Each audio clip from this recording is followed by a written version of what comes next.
નડિયાદના નાના વગા ગામમાં સમસ્ત ક્ષત્રિય સમાજ દ્વારા સમૂહ લગ્નનું આયોજન કરવામાં આવ્યું।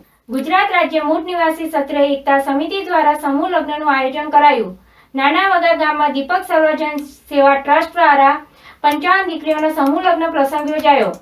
દીકરી પક્ષ તરફથી માત્ર 1 રૂપિયામાં 55 ક્ષત્રિય સમાજની દીકરીઓનો સમૂહ લગ્ન પ્રસંગ યોજાયો।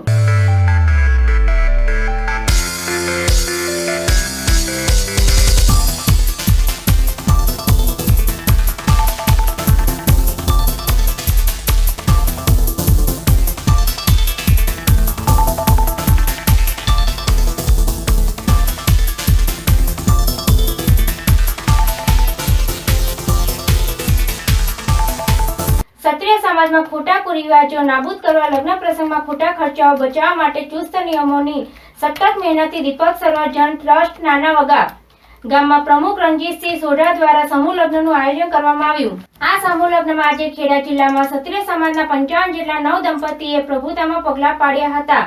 સમૂહ લગ્નમાં દીકરીઓ તરફથી માત્ર 1 રૂપિયામાં લગ્ન કરાવી આપવામાં આવ્યા। દીકરીઓને લગ્ન પ્રસંગમાં રસોડા સેટથી લઈને જીવન જરૂરી વસ્તુઓ પણ આયોજન તરફથી આપવામાં આવ્યું।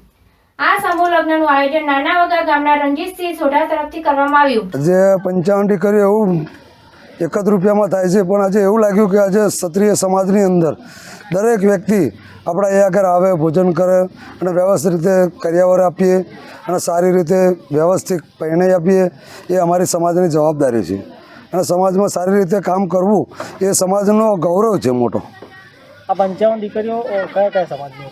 આજે 55 દીકરીઓ આપણે એમાં સોળા, ભોજવણી, વાઘેલા, ઝાલા, પરમાર, ચાવડા, ફરી એની અંદર તો આપણે ઘણી બધી આવે છે, પણ એમાં અમારા 2 કક્ષ નહીં આવતા।